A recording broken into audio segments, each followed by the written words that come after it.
Your remarks within 7 minutes.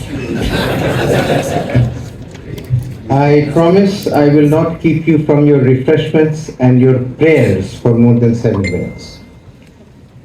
My lords, ladies and gentlemen, on stage you see the living legacy of late Sayyid Ishtiaq Ahmed, not only in the form of his son, the Honorable Chief Justice of Bangladesh, but also in the form of two of his most able juniors, the learned Attorney General, Mr. Muhammad Asaduzzamani, as well as Senior Advocate Nihat Kabir.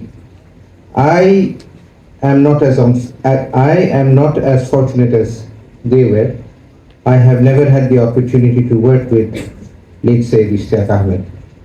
But I was still fortunate enough, am still fortunate enough, to work from the same room that he used to occupy, the old room number 120, the current room number 134.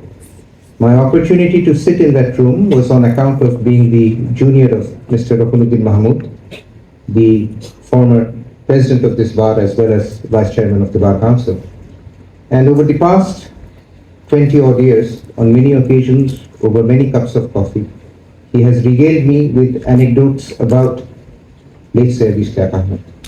Some of them humorous, some of them speaking about the benign magnanimity of the man. But through these conversations, what emerged was the trajectory of his judicial career over the first 30 years of Bangladesh. And it would not be inappropriate if I say that the trajectory of that career also marks the trajectory of this country's quest for democracy, for independence of judiciary, for establishing the rule of law. At the outset, he was the Attorney General of Bangladesh during the 1970s. Asad Bhai spoke, or rather lamented, about intellectual corruption.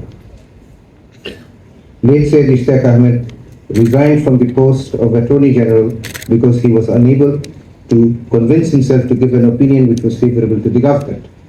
That, in contradistinction, is an example of intellectual integrity. Later on, during the second half of the 1970s, he was the lead counsel in Dr. Nurul Islam's case, which played a seminal role in restraining the power of the executive. During the 1980s, he was a leader of the bar.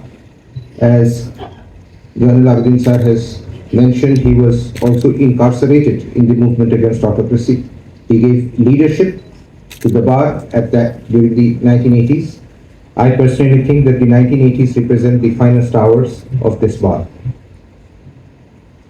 He, of course, was the lead counsel in the 8th Amendment case, which established the basic structure of our Constitution.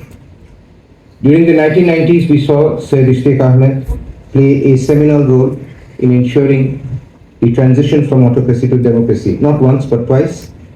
First of all, during 1990-91, when he came up with the Ishtiaq formula in order to ensure transition from the Ashad regime to a democracy. Again, in 1996, he was instrumental in laying down the foundations for the caretaker system. And finally, there was the Mazhar Hussain case, where he sought to establish the functional independence of the judiciary. As Providence would have it, we have waited for 25 years, and it falls upon his son, as the Honorable Chief Justice, to take the lead in establishing the functional independence of the judiciary of Bangladesh. Much has been said by my predecessors about the importance of establishing that functional democracy. I will only add one thing to it before I conclude my remarks. I do not want, perhaps due to reasons of judicial restraint, customary, perhaps also due to inherited Lucknowi tameez, the Honorable Chief Justice is very restrained in expressing his frustrations at the continuing delay in achieving functional autonomy by establishing the Secretariat. I do not want to see him as a lonely Sherpa scaling the Everest. I would want to see the bar playing its role in this process.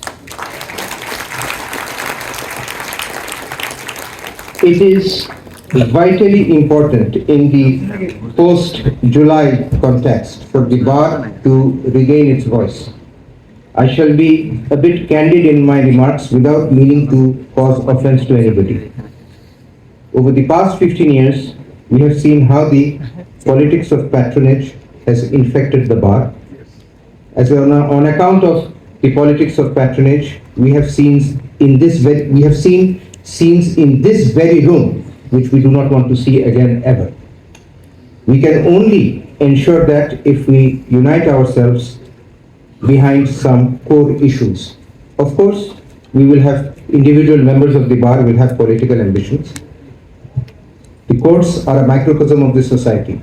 The experience that we gather at the bar is something which propels at least some of us to aspire to political office. That is only natural. If you look at the history of the subcontinent, you will see that lawyers have led the movement for independence. So there is absolutely nothing wrong for members of the bar to have political aspiration. What we should be careful about, of course, is this. In our desperation to benefit from political patronage, we should not lose sight of certain core values. And one of the core values, of course, is the independence of the judiciary. And at the moment, the clarion call of the day is ensuring that we establish an independent secretariat for the judiciary.